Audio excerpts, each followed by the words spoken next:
Thank you so much, Joyce. Hi, everybody. I'm going to start off with telling you why I'm here to run the workshop for you. It's because I work for Techstars, and I have been running Startup Weekend for years. I was once in your position in like 2013, so basically I'm a dinosaur, but don't worry about that. That all just means I know what I'm talking about, and you can ask me questions if you need help. So to begin with, my name is Farah. Once again, I'm based in Malaysia, and I'm here to help teach you a little bit on the Lean Canvas if you don't know anything about it. Not necessarily a guru on it, but I've practiced it enough across different failed startups, but also a few that really worked. So let's get to it. This is my first time presenting on GatherTown, so please forgive me for any like hiccups and bumps. I'm just going to quickly share my screen. Let's see. Okay. Can you just give me a little comment in the chat if you can see it really clearly so I know I can move on? And if nobody says anything, I know you're not listening. All right, there we go. Thank you very much. Awesome. Let's start with the Lean Canvas. First things first.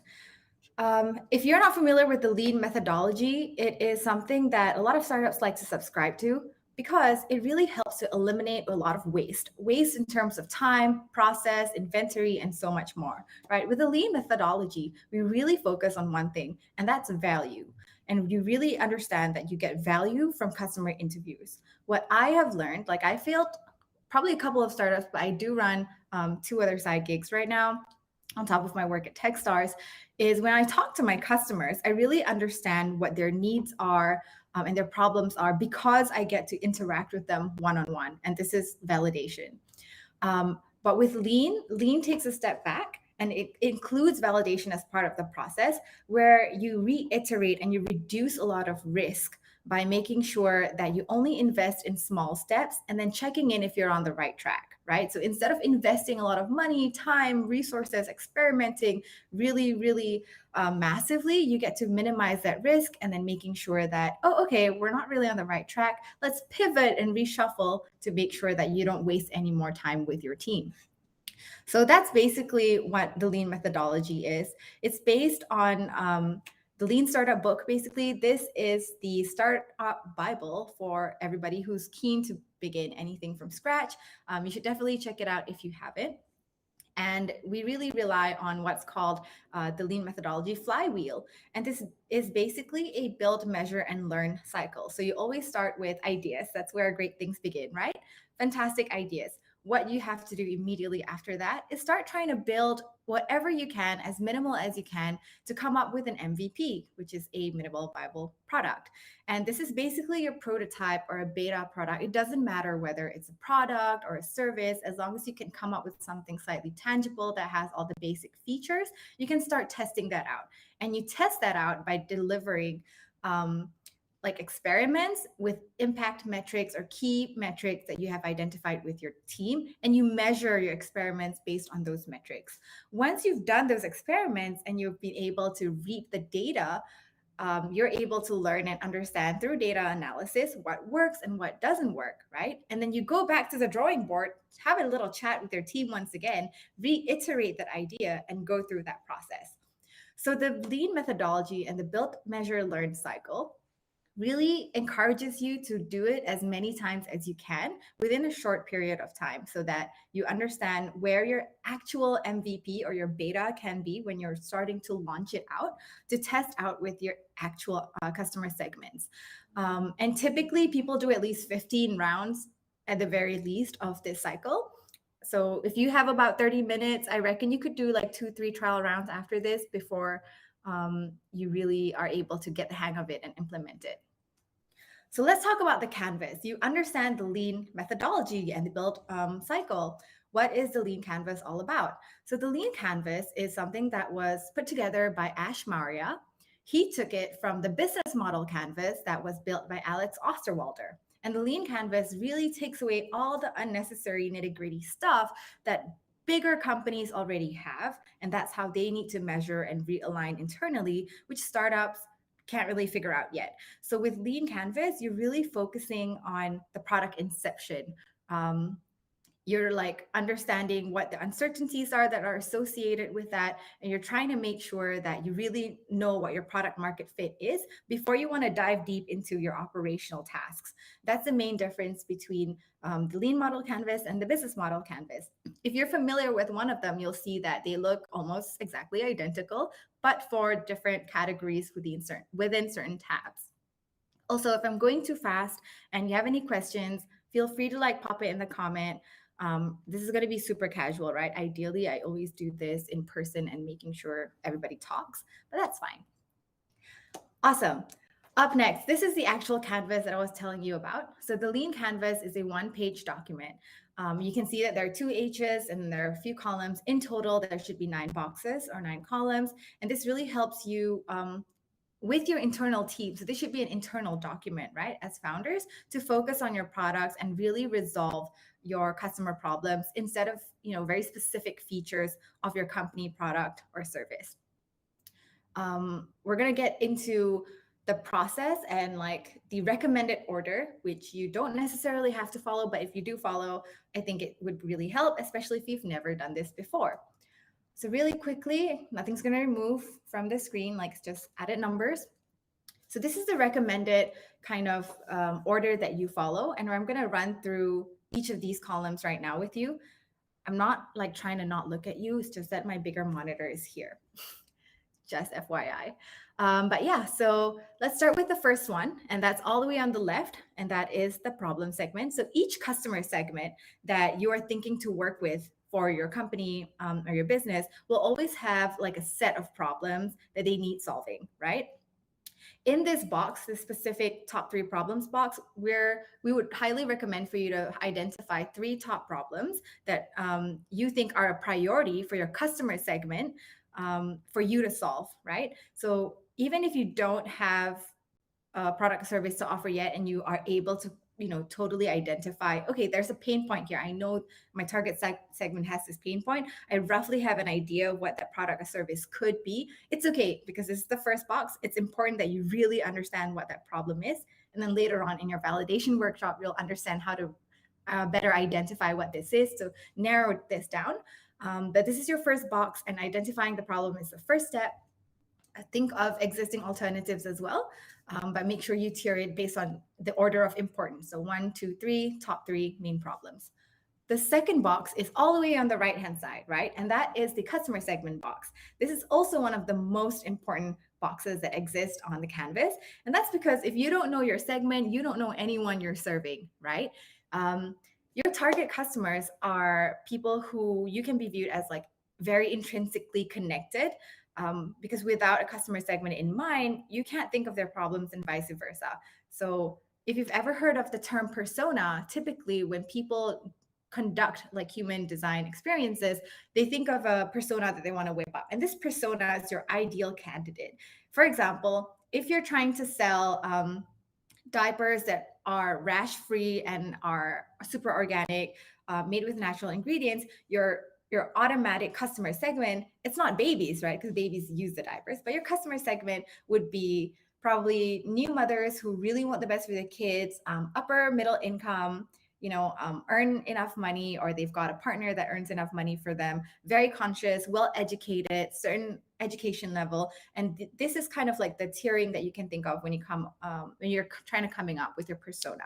The other thing that you should think of, if you do have time for it, is understanding what their likes and what their dislikes might be, what their daily life or schedule could look like. And in that way, you're able to really understand how your product or service could add value to your customer segment within different parts of their lives. So first was problem, second is customer segment. Third most important column in the canvas is unique value proposition. So this should be a single, clear, very compelling message to indicate why you should be the person to deliver this product or service, why they should come to you, and why you're worth paying attention to, not just by your customers, but also from your investors. The value proposition is basically a promise of a value to something that you should be delivered, right? It's basically the primary reason for people to understand why they should buy from you. And a way for you to get your head around this, I guess, is to think of a way why you're very different, right? And why any customer should invest buying you, even if the competition is quite saturated. You've got like a lot of other competitors.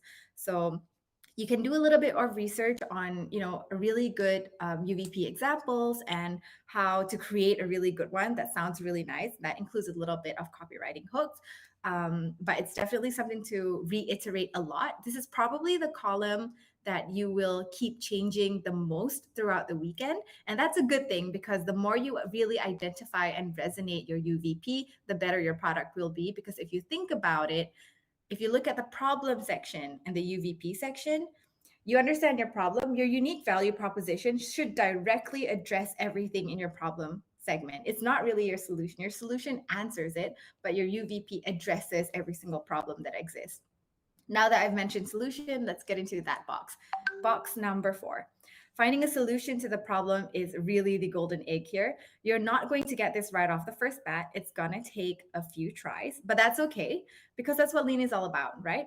So what you need to do here is really validation. And this is when your next workshop is going to be super helpful. It's really important for you to understand why you have to get out of the building, or in this case, get out of Gather Town and talk to your actual identified customer segment, because everything that you're thinking of right now related to your product or service is truly just an assumption. You don't know whether it's true or not. You don't know if it's a real pain point unless you have validated it with the right people who you know might potentially be your early adopters for your product or service. So a phrase that's coined by the godfather of lean startup, Steve Blanks, is "get out the building." And it's really insinuating that you and your team should split up, talk to a lot of people who you think are your target customer segments, validate, and then really understand what they think their solution could be. It's a fine balance, because most of the time your customers don't know what they want, but you won't know how to innovate if you don't understand what they need. And you should be the main person that's trying to bridge that gap and figure out, okay, they're complaining about this, but I'm building this. Is there a way for me to bridge this gap? They won't know it, but you're the person who can analyze the data to do that. So go interview your customer segment, ask them those questions. It has to be the right questions. You'll learn about this a little bit more later. And get out in the streets, right? And take those learnings. And then keep repeating the build, measure, and learn cycle once you do that. That's number 4. And that is solution.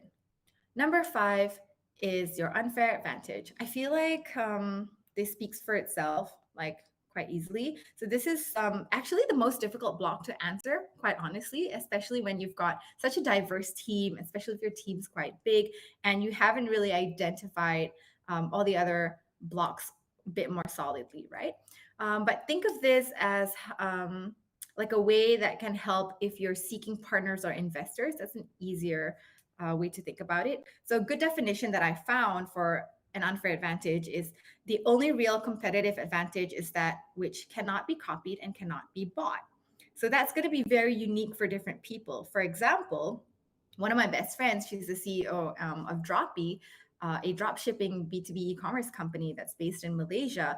And her unfair advantage is that she came from family background of shipping industry. It is such a traditional and archaic industry, but because she has the knowledge on how logistics should work, when she ran this drop shipping company, everything just fell into place. And that's a lot of unfair advantage that she has that other founders probably would not have within the industry.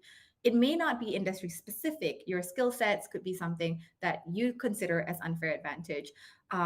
Maybe it's even someone you know through university that you're studying with, and that person has a larger connection related to what you're doing. Maybe it's even a passion, right? I've met a founder who was an engineer at Stanford, and he decided to build a nail polish company because he realized that his best friend, who owns a nail parlor, said that the fumes were so toxic, it actually caused a lot of people to get headaches. And if you're pregnant, it's not really good for you. So he felt, sad for his friend going through all that at such a young age. He was like, okay, look, I'm an engineer. I've actually looked into contact lens technology before, and I think the material is quite similar without all the toxins, because contact lenses are something you put in your eyes, right? So why not emulate that formula and turn that into something that's like a healthy gel nail polish? So his passion for contact lenses, and because he loves his best friend loves nails, that kind of mushed together and became an unfair advantage that they had specific knowledge on passion, industry, or ideas of different things.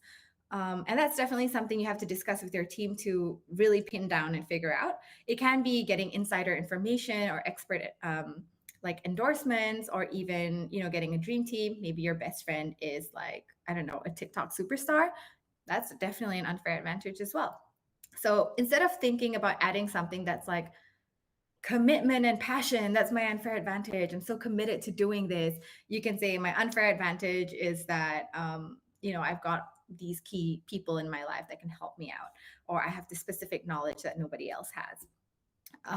But yeah, it's basically something that you have that nobody else can buy. That's number 5, unfair advantage. Number 6, we've got revenue streams. Revenue stream speaks for itself as well. I think it's really how you make money. Revenue, it's how you price your business, and this is where a lot of your business model bit will kick in, right? A lot of your judges will look into how you decide to build your revenue model. Is it a subscription base? Is it a long sales cycle? Probably. Is it something that has to be super cheap and accessible, but then you rely on volume? So this is something that you have to figure out with your team as you are validating your customers, not only in validating the problem, but also validating your customer segment as a persona and their lifestyle to really understand where your market lies. This could encapsulate, things like your lifetime value as well and what you can offer. So at the end of the day, it's really about being able to find the sweet spot to know that, okay, my customer segment can pay for this, but it's not burdening them too much that they'll keep coming back, because what you want is repeat customers and making sure that your money flows all the way, right? So the key for this is actually to get people to sign up for free. That's like a really quick hack. If you can, once you're done with like your MVP and stuff, for you to really validate your revenue stream, just pretend to like run a couple of ads with some mock advertisements, right? And see if people are, one, attracted to your landing page, and two, pick the right like pricing plan you think they're going to pick. So you can do A/B testing with your team, run 2 separate ads, 2 separate landing pages, 2 separate kind of price points, and see how people behave around it to understand better whether your business model or revenue model would actually work. So that's revenue stream, number 6. Number 7 is cost structure. This is where you actually should list all of your operational costs for taking this business to the market. So like things like, how much will it cost to build? Do I have to hire people? How much will that cost, right? How much would a landing page cost? What is going to be my potential burn rate? Look at what your timeline is going to look like in the next 12 months and where your milestones are sitting and how much money you need to have or raise to be able to get there. How much will it cost to interview your customer segment? How much will it cost to acquire your customer segment? Maybe if your product actually requires a little bit more of a expertise or specialized knowledge, how much do market research papers might cost you, right? And how much like expert advice would take. So you can either use these costs and like write them down together as a team, or allocate a person within your team to really run the finances quite quickly, so that you as a team understand better, okay, this is how much this costs. Now I can reflect that in my revenue, and also reflect that in the interviews I'm going to be running through validation for all the customer segment folks I'm addressing. And then at the end of the day, with cost structure, what you really want to measure alongside your revenue stream is your like rough break-even point, right? At what point do you think you're going to be able to make enough money, acquire enough people with growth, and then say, all right, I've made it. I'm now making profit. It's no longer running at a loss. That's your cost structure. And that's number 7. Number 8 is key metrics. Basically, these are key activities that you measure on. It could be BAU stuff, but I actually think business as usual, unless it's unique to your industry, like you shouldn't list that out, right? Like you're not going to say doing accounting and finance every day. But depending on whether you require an IP or whether your product is unique to a specific industry, if it is special, then you should list that out as a key metric. So every business, no matter what industry or size, will have a form of key metrics that's going to be used to measure your performance. And this is important because you then use these metrics to figure out where your growth cycle looks like and when you're going to break even, right? So this relates back to your cost structure and your revenue stream. The best way to help with this is to actually visualize a funnel, like from a top-down approach, through multiple stages, right? All the way from the top, like, okay, what would allow me to understand if I've captured this specific target segment, or if I've understood whether people are interested to buy in. So for example, we mentioned landing pages earlier. Maybe your key metrics is to get 1,500 people to your landing page, just eyeballing, not even clicking. That's the top of your funnel, right? And then after that, it's how many people are clicking. You got to reach a certain goal. That's your next metric. After that, how many people actually want to subscribe? So you figure out what your metrics might look like top down, and a good model for you to Google later on and to like consider is called the R, like the pirate metrics. It's called ARRR. And you can also read, what's it called? Startup metrics for pirates. That's kind of like a really easy, basic like guideline that you can take a look at really quickly and see if it works for you to implement. And finally, number 9 is your channels. So channels are basically the path you will take your unique value proposition to your customer segment. So think of it like a little, bridge for a train. And remember that in the initial stages, it's actually not so important to think about scale, but it's more important for you to focus on learning, which is why the build, measure, learn cycle is so important, right? This is where you want to validate whether certain channels will work or not.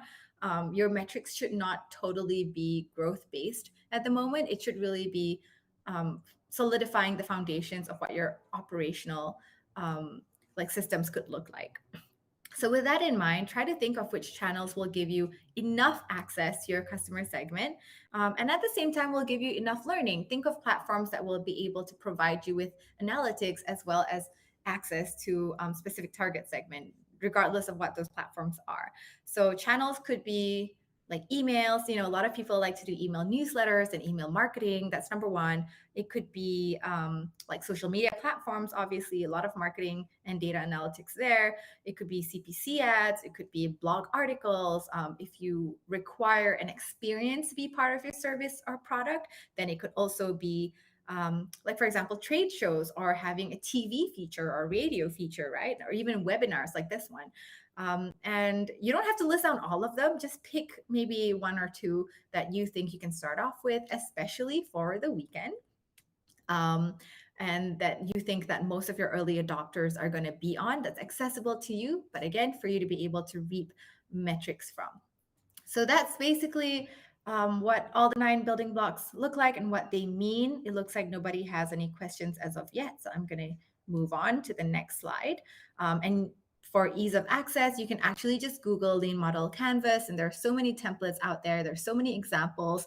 If you need help, you can always just look for something that's close to what you're building in terms of, product or service, and then you can see how they've measured or they've filled out these building blocks themselves. So let's look at Uber. We're going to take a look at Uber's original Lean Canvas. There's a video on this as well online. Let's see. Oh, no. Oh, actually, I don't think I have it here.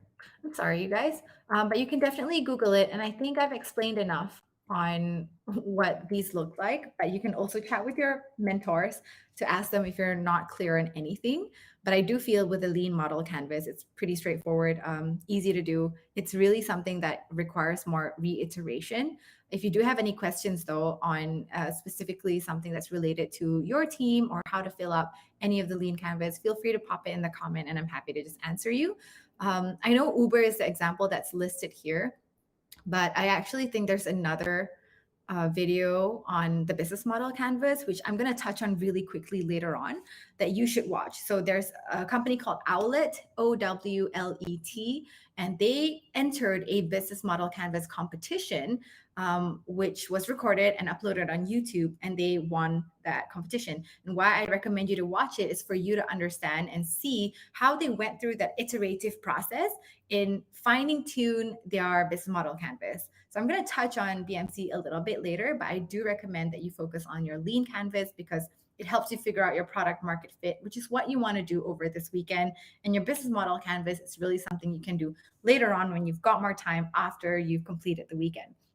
But yes, please check out the Uber Lean Canvas video on YouTube and then the Owlet Business Model Canvas competition video on YouTube. It will really let you understand the build measure cycle a lot better. Okay, cool. So when it comes to the Lean Canvas, your focus would be these three things. I know that we went through 9 building blocks and they all sound like they're very important, but the most important ones are these. Number 1 is identifying your problem and validating that accurately. Number 2 is understanding who your customer segment would be. You could have like a main customer segment and a smaller sub customer segment as your second choice. There are methodologies to figure out who would be better. And that's called the SPA methodology, but we'll get into that later. Or if you want to ask questions, feel free to do that at some point. And then the third is solution, understanding what it is you can actually provide and crafting your message on what your solution actually is in the most appropriate and easily understandable way. So when you look at the Lean Canvas, this part of the canvas or these building blocks really identify your product market fit. You look at your problem to understand if there's a real pain point from your customers, and then you look at your customer segment, and basically you want to make sure you deliver these two, right? Your unique value proposition is basically the answer to your problems. So for example, if my problem is I can't wake up early well enough, then my unique value proposition would be, as someone who's selling a product to help people wake up early, is a blanket that freezes every time the alarm rings. So at 9 o'clock in the morning or at 6 o'clock in the morning, my blanket will turn to ice, basically ice cold temperature. And that's unique because nobody else has ever done that. How I'm going to get this to customers, I'm going to be using social media marketing, and I'm going to be using Kickstarter as a platform to make it cool, hip, and edgy. And people feel like it's relatable to them because I get to create cool videos. And that's how you kind of identify like a product market fit. That's like a basic example off the top of my head. And this is how you look at this part of the canvas. The next part of the canvas is the area where you look at product or service iteration and delivery. Your solution is basically how your product or service works and functions. Your key metrics, right, is what you're going to measure yourself against. Your unique value proposition is actually what you're delivering that makes you different from other people and what is the hook for people to come back to you. And your unfair advantage is what leverages you have to make sure this is the best thing that's out there, this is going to work faster, whatever your unfair advantage is. So this part of the canvas really helps you look at optimizing your product or service and then making sure that you can deliver it above and beyond expectations. Finally, this part of the canvas, key metrics, structure, cost structure, and revenue stream, is all about your sustainability and scalability. This really identifies how you can be sustainable as a company, how you can last for X amount of years, or your runway looks like, or your burn rate looks like, and how you can actually scale. Because if you are able to really accurately measure your finances against your metrics and consistently hit goals as you grow, then that means you're able to scale and sustain yourself quite well. So that's the gist of the Lean Model Canvas. Pop a message in the comment or in the chat below if you have any questions. But if not, I'm going to quickly run through a bit of the business model canvas, very aware on time. I've got like 15 minutes left, just so that you know what you're missing out on. So this is the business model canvas. And like I said before, the basic difference between the business model canvas and the Lean canvas is the operational bit of it, right? So with Lean canvas, you're structuring yourself as a startup. You're going to make sure you get to iterate and validate very quickly through multiple cycles. Business model canvas, structuring yourself as a business and focusing a little bit on your key activities and like key structures within your company that's needed internally. So your Lean canvas is something that you can look at and then understand, okay, is there a fit? Is there no fit? But business model canvas, you know there's a fit. Now you got to make sure it's optimized, right? So it's just the next step. Structuring yourself as a business. This is what the business model canvas looks like. It's very, very similar to the Lean canvas. There are just a few building blocks that are slightly different. So you can see that instead of unique value proposition, instead of unfair advantage, there's customer relationship there. You know, instead of problem, there's key partners. And then There's key activities and key resources that did not exist prior. Similar to the lean model canvas, both canvases really addressed to make sure that you are able to understand your product market fit really well. And basically, the business model canvas helps you to build a really quick business model in one page. Business models are usually things that people write for like hundreds of pages. Like, you just have to write it all the time, spend so much time and effort and initiative on it, and the investors sometimes don't read it, and you kind of don't want to waste all that time when you're starting off slightly early on. So this actually helps you understand how you can create value for yourself while you deliver products or service to your customers.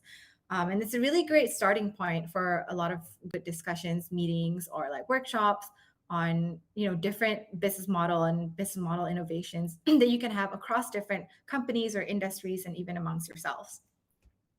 These are the 9 building blocks. I know that you were able to see it earlier in the canvas itself, but these have a little bit more of like some definitions underneath if you want to take a look at it. And this is how it basically functions. It gives you the structure of a business plan without actually the overhead and the improvisation of like, weird sketch or like coffee rings on napkins when you're like discussing with your partner, trying to figure out what your first draft should look like. So the canvas is really popular for early stage entrepreneurs and intrapreneurs as well, actually, for business model innovation, because fundamentally it delivers 3 main things, right? The first is focus. So you strip away all the 40 plus pages of like stuff and like words that you don't really need in a traditional business plan. And you use the BMC to improve clarity and focus on what's driving the business. And then you also help to understand what's not core for you and that's getting in the way. And then the other thing is flexibility. That's number 2. It's a lot easier for you to tweak the model and try things when everything is visible for you on a single page. And the third is transparency. Like, your team will be able to understand a lot better internally how different parts of your business work. Lean Canvas has many panel and information. What panel is most essential to highlight when pitching? Thank you, Raihan. That's a really good question. I wouldn't say that there's a specific panel that's most essential, but I think out of everything that I had to pick, the region that you should be very secure with and confident with the most, especially when you're pitching, is your product market fit. So drive onto your, problem, solution, and what's unique about you. There will be a few other things that you need to address in your pitch, but you can stay tuned for the pitch workshop on that. But those will be the main 3 things that I would recommend you address, because if you don't know that, then that means you don't know your business well enough. Awesome. Thank you for asking that question. If I could give you like a star point, like, you get that because you're being very interactive and I appreciate it. Right, back to work. Let's look at this canvas. I know it's a lot more, honestly, annoying to look at because it's so busy compared to the lean model canvas. But if you want to take a screenshot, or if you just want to, honestly, you can Google this. This is what typically business model canvas definitions look like. I'm not going to dive into this again because I don't think it's important for you this weekend, but it's good for you to know so that it's something that you can work on as your next steps. So let's run through these really quickly. Customer segments. I'm not going to talk about it again because it's basically the same thing as the block in the lean model canvas. It's who you're going to create value for and who are your most important customers that you're going to target first as your early adopters. But once you go into the BMC, the main difference is they're no longer your early adopters, right? They're just adopters. So you have to identify whether you're going to address the mass market, or is it a niche market? Is it a segmented market? Is it a diversified market? So maybe it can even be, multi-sided platforms. So that's the main difference between the lean model canvas and BMC's customer segment. The next is value proposition. Similarly to the UVP, your value prop is basically the reason why your customers come back to you. You can honestly use the same thing, and that's not much of a difference between the lean model canvas.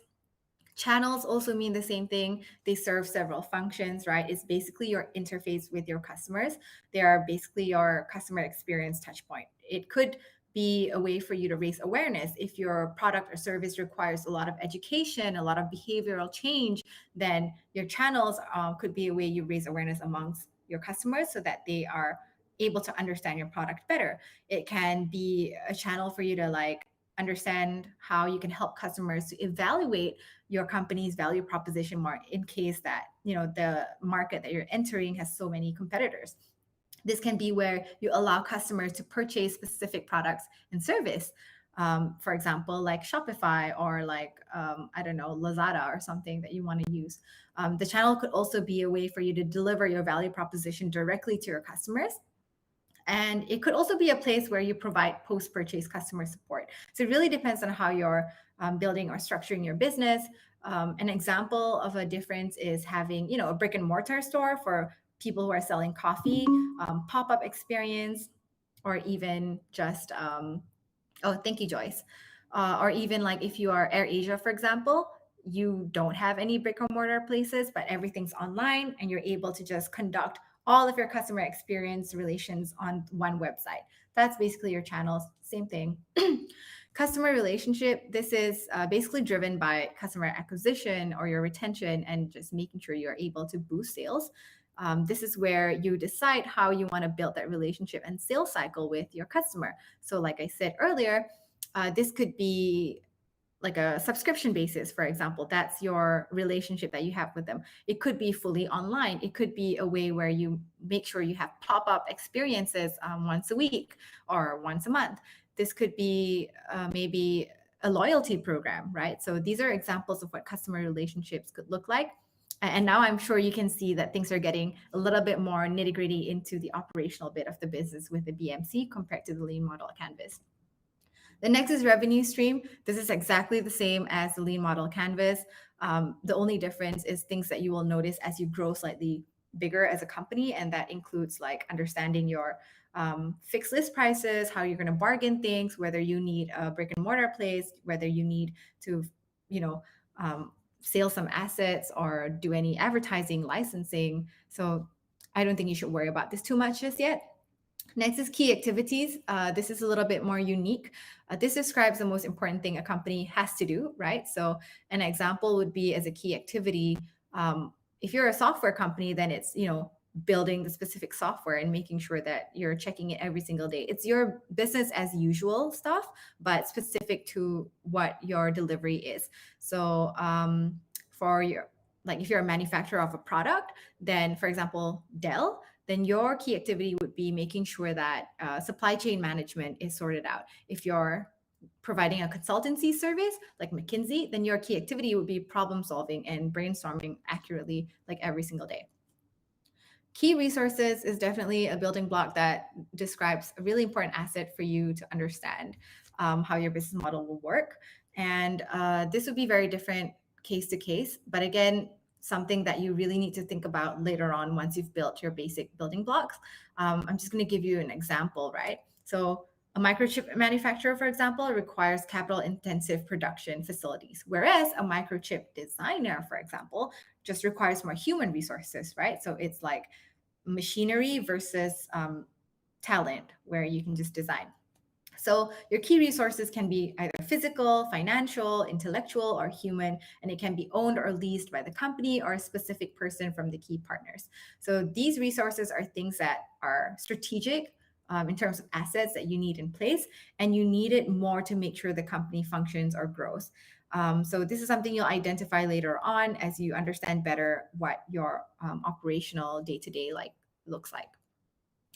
Key partnerships speaks for itself, I believe. It's where you decide who you need to work with to make sure you can deliver an effective program, product, or service. So for example, if you're Netflix, then your key partner should be logistics people, right? Like back in the day, who can send DVDs when they first started. But now as Netflix today, your key partners then would be movie studios or people who are able to help you edit specific things or lease, I don't know, places for you to shoot your recordings and things like that. So it really depends on your business and who you want to collaboratively work with. Sometimes in an industry where there's a lot of competition, it's a lot better to work cooperatively so you can share the resources and you can identify them as your key partners. It could be joint ventures or a buyer-supplier relationship if you're doing a lot of B2B, if you're doing a lot of marketing platform stuff. And it could be very just strategic alliances that's super light touch amongst other people in the same industry. Cost structure is something that describes, cost all the way again. I don't think there's a big difference as well here. It's just that you probably will go into, something that's a bit more deeper in BMC, so I'm not going to get into it. But basically, this is a great example. Oh, I mentioned Netflix earlier. Cool, I forgot this was here.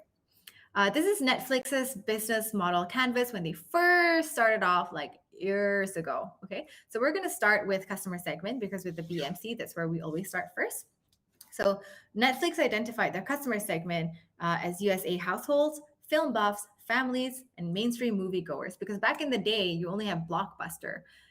If you're too young to know what that is, it's basically where you go to a store and you have to rent like actual cassettes to watch movies or series or anything you like. And you pay for it. And then if you're late, you have to like pay a fee because you send it back late, even though back in the day, you can't even text people to say, oh my God, there's an emergency in my life. So they were basically competing with Blockbusters, and they're trying to make people's lives easier for those who want to have entertainment, like basically right at their fingertips. So these were the people that they identified as their customer segment. Their value proposition was number one, convenience, right? You can just order in and they'll mail whatever you need to you. There's no late fee, which is super important and super popular. This would be actually one of their most unique value propositions when they first started off, because nobody else did that. Like, hello, what if your customer just stole your CD and never returned it, or only returned it 2 years later? You know what Netflix said? They said, that's okay, that's fine, we're okay with that, we cool, just come back and use us again. So there's no late fee, which actually made people return it more on time and are excited to rent more things from them because they're like, ooh, I'm never going to be penalized with these people that respect me as a customer. Another thing they did really well was to make sure that they've got a huge inventory of suggestions and they've got large libraries. So they used to send all their CDs or cassettes through a specific like mailing post envelope thing. And on the envelope, it will say, oh, do you have suggestions on what other movies that you want to watch? Or like, here's like a little sleeve ad on what are the new things that we've added in our inventory. And that's basically their value proposition. Their channels, they only used two things, which was number one, Netflix.com. They only had one website. That was where they included everything from, their business model in terms of, a customer's perspective, how much you have to pay for it, how it works, what was unique about them. And then they use their mailbox or DVD sleeves to market anything new or anything that they think would entice or make their customers a lot more interested. And then their customer relationship for back in the day, that was quite unique as well. It was self-service and automated. So you got to understand, during the time of the Blockbuster days, that was when everybody was like, service is everything. Customers always right. Like you can never be wrong. And you should, serve your customer with white gloves, basically. And they're like, nah, you can do this yourself. But in return, I'm never going to charge you premium fees or late fees. And people really loved that. People felt like, wow, I have control over more things in my life, and especially things that I want to, enjoy my time with.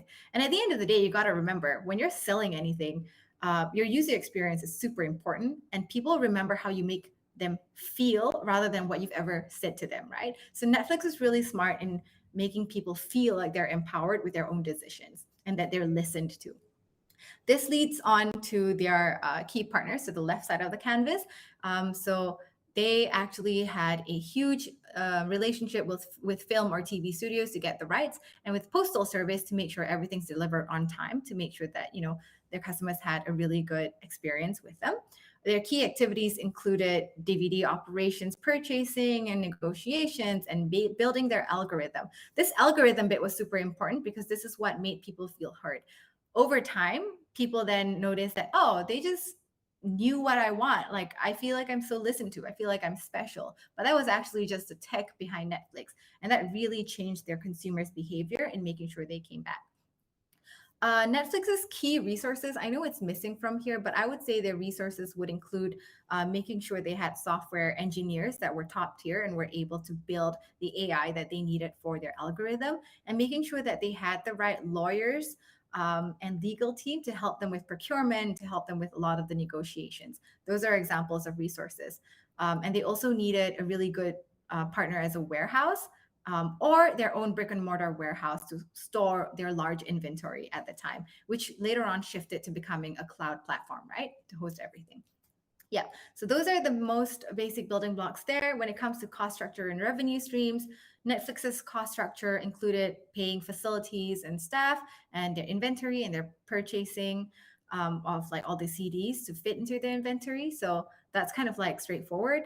Their revenue stream was back then very unique through a monthly subscription that nobody else did, and through envelope advertising that also nobody else did. So that's a really great example of a business model canvas that took some time to get reiterated to the point where they are today. So these are some questions that you need to ask your team when understanding your value proposition.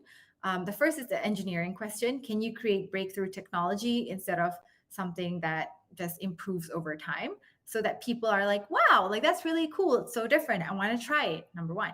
Number two, timing question. That I've met so many founders that, if they just waited or if they just like did it a month earlier or so, it would have made a world of a difference, right? With timing.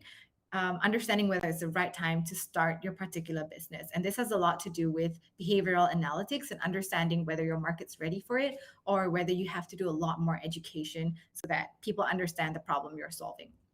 Number three, monopoly question. Are you starting with a big share of a small market? I don't know. You got to do your analysis, right?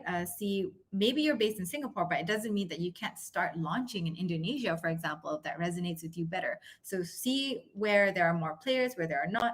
And even if there are a lot of players and it's tight competition, what makes you different? What makes you better than all of them? Or what makes you more appealing to a specific segment within that industry compared to other people? Number four, the people question. Whether you have the right team. So team is actually the main problem that causes a lot of companies to break up and to split. You might think like, okay, there's a good fit in terms of like gaps of knowledge, but sometimes culture plays a really important role. And it's really important for you to set from the get-go what the culture of your team could look like. You're going to be very transparent, or you're going to be very honest. You're going to have like a hug minute thing every 2 hours or something to make sure people are calm. So it's up to you to figure out what that looks like. Number five, distribution question. So do you have a way not just to create, but deliver your product really well? This goes back to your channels and really understanding and honing down on where your customer segments spend a lot of their time in to make sure you can deliver it to them effectively. Number six, durability, whether you are sustainable, right? Will your market position be defensible 10 and 20 years into the future?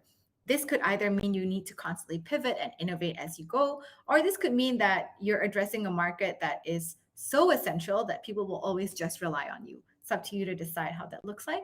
And finally, the secret question. Have you identified a unique opportunity that others can't see? And that means, finding a gap in the market. But even if it's not a gap that doesn't exist, it could be something that already exists that you want to improve. So those are basically the main questions that you should be asking with your team members as you're building something. And that means prototyping. I don't know if this is a different workshop, Joyce, but if it's not, I'm just going to run through it really, really quickly. With prototyping then, which someone might cover in your pitching, but what's important is you show and you don't tell. And I think it's not my workshop. Actually, I don't know. Can you tell me if I should be running this? No, you're on mute. I can if you want me to. Okay, I'll do it then. Cool. So prototyping is a simulation or sample version of a final product, which is used for testing prior to launch. And this is one of the main things you have to provide for your judges at the end of the day, at the end of your startup weekend experience. Your prototype could either be a paper prototype or a digital prototype. I mean, in a traditional startup weekend, you're writing on pieces of paper, taking pictures, but you could also be drawing on iPads, right? If you prefer to loose draw it, or you could use specific tools and platforms that exist online to build a digital mock-up of what that looks like. If you're not building an app or a software, then paper prototyping probably might be better for you, because then you get to design what that journey looks like, or maybe even design what that product might look like as a mock-up. With prototyping, I mentioned this before, persona, you really got to understand who your user is, and you map out, identify, okay, this person's name is, I don't know, Sean. And Sean is 27 years old. He's a community manager at a co-working space. He really enjoys reading books because his first language is Mandarin, and he really want to like improve his English for work. Sean doesn't like to wake up very early. Sean's really into hip clothes. But Sean is always super keen and interested on learning about marketing tools so that he can make himself different at work compared to his peers. And maybe your product is an education platform that teaches people how to hack marketing, right, really quickly. So you got to understand Sean as your main target customer. And that's the persona you use as a baseline to build where you might intercept him best to make sure he adopts your product. Then you can also look at the user flow, do a little bit of research on this so that you understand how to map the experience of your potential customers. And then if you can, depending on your product, build up a wireframe and mock it up.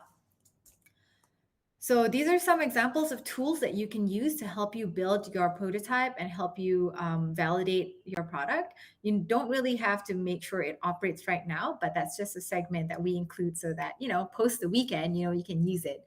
I mentioned validation earlier, and this is your next workshop. Super important, right? You talk to your customers in person or through a call or through a video chat, doesn't matter, but you just talk to the right people to make sure you validate not just the problem, but also your unique value proposition. Validate your prototype, whether it works for them. Maybe there's a hiccup here and there. Maybe it's not easy to use. Maybe it's just a change of color that you need to do, right? Make sure you conduct that and keep talking to them as you're operating so you can make sure you improve your processes. You can use some really cool tools that everybody's very familiar with, such as Canva or Google Surveys or Strikingly, Instapage, to kind of build basic websites for you to either survey people or for you to just showcase what your what your product or service could look like, basically. And there are a few more like Google Sheets, Airtable, Typeform, so many different cool tools that you can use existing online. Without code, actually, to build a basic solid prototype from scratch. So here's an example. If you are building an app of a tool that you can use called InVision, super popular, that can help you do a really quick mock-up and a prototype that looks really, really sleek on screen.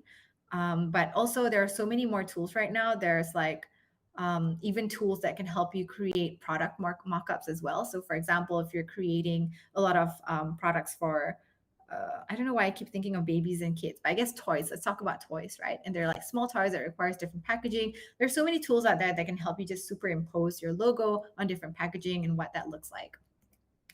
And that will help you build your minimum viable product. Like I said, it's something that you just need to figure out enough for the weekend with enough features to satisfy all your early customers, right? And provide feedback for a lot of your future product development.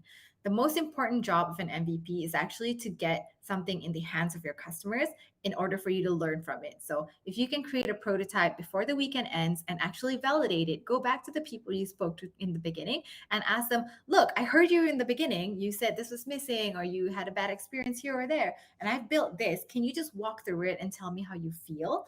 And make sure that they're always open-ended questions. You'll be able to figure out where the gaps are and how good your product might be as you deliver that to your customers. Let's see. Oh no, I went too far. Okay. So example of MVPs that you can quickly start working on, and especially for this weekend, because I'm very aware you already started your 54 hours, you don't have that much time left, is building a landing page. And that's really easy because there's so many free tools for you to do that. Or you could even start a blog and populate like maybe 5 articles in there that really showcases your expertise. You can create a concierge service with a basic kind of chat app for people to ask questions or for people to interact with. And Wizard of Oz, if you're not familiar with it, it's basically fake it till you make it, right? You know, when you watch Wizard of Oz and people think that he's a wizard, but actually he's just a dude with a mask and like some sound effects and special effects that make him sound cool. Yeah, that's what you got to do. Just shout about it and make it sound like, oh yeah, I've got my algorithm down. You know, you should just trust me because I've got it down, even though you're working on it. It's not like you're lying, but you're trying really hard. So that's basically Wizard of Oz. And another alternative that you can test out is crowdfunding. So just work with any partners you might know that's within the realm and see if you can launch a basic crowdfunding campaign. Because at the end of the day, if you can't raise the funds, they're going to return the money. So you've really got nothing to lose. It's a great way for you to validate whether your product is something that the market wants or not, especially if it's a physical product. So just launch it on Kickstarter or Indiegogo or any other platform that you like and see if people are super interested in, getting their hands on them at the price that you think might work. And here are some examples of famous MVPs. Now, be ready. It's so ugly, but you'll be so surprised. This is Facebook when it first started. Look at that. Facebook is an online directory that connects people through social networks at colleges. Popular consumption at Harvard University. But you can already see in their landing page here that they already understand who their customer segment was. They're like, okay, only for college students, right? We've opened up for people at Harvard. That's like unique value proposition. Oh, we're unique. You can find Harvard people here. And they showcase all their features, which is what they can do for you as a customer to start using their platform. So this is a really good example of a first iteration of an MVP. The next is Airbnb. Damn, really takes me back to the old days. This is what Airbnb's first website looks like. It's so different from what it is today. But it's so cool because, again, they showcase exactly what you're looking for. It's so smart that they chose San Francisco because San Francisco is a place that's so expensive for you to live in and so expensive for you to travel to, even as an American, right? So, when you go to Airbnb, obviously, number one, people are looking for a place that can either A, accommodate more people for the same budget you would be able to use at a hotel, and B, somebody that wants a more like local experience. So they also didn't have enough resources to have different landing pages for different people. So they made sure that, look, if you're a host and you want to make a bit of money, here. If you're here to travel, this is where you go. If you're new, we want to showcase you and make sure you come back. Because remember, people love instant gratification. They think, oh my God, just because I'm new, I get special mention. New listing right there, bam. So that's how they hook a lot of people, even with the bright colors that they chose for their UX and choosing the right pictures to make people really know where they're able to go to and save money and make sure there's a bang for their buck. Really smart, really well thought out. It looks so much better today, but for a first iteration, I think this was pretty fantastic. This is Dropbox as an example as well. They are a bit more different because instead of just a landing page, they decided to use a video. And that's kind of it when it comes to the examples. So I just wanted to run through the lessons learned one more time since we're a little over time. So I want to make sure you remember that number one, your biggest risk without validating and understanding your problem that's worth solving is you really just don't want to make something that nobody wants. You don't want to spend all this time and build something and people are like, nope, no thanks, don't want to do it. Number two, not launching. It's painful, but the worst mistake you can make is probably not learning, because that's fatal. You can launch as many times as you want, but if you don't learn and really understand the feedback, then you're not learning anything and you're not going to be able to improve or iterate your product better. Number three is putting something in the user's hands. And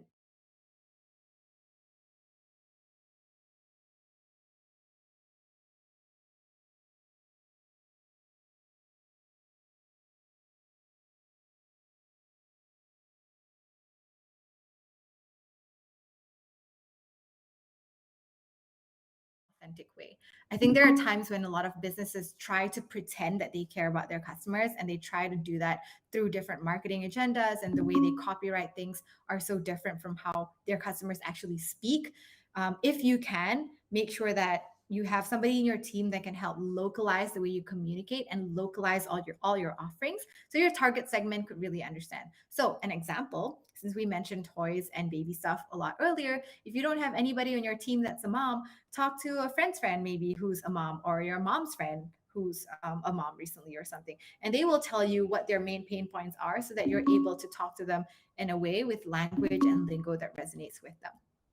And that's basically it for the workshop today. That's the end. I covered a lot of things with the lean model canvas, business model canvas, a lot on your prototype, and I hope that you're ready to do your validation work with Linka next.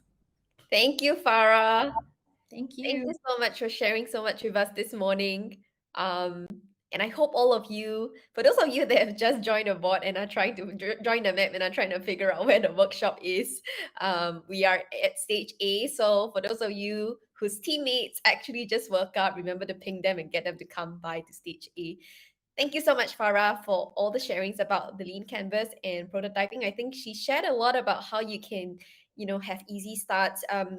Don't be too hung up about making your prototype look as beautiful as possible. If you see Facebook and Airbnb, you'll realize you don't really have to build like version 100. You're just trying to build version 1 right now.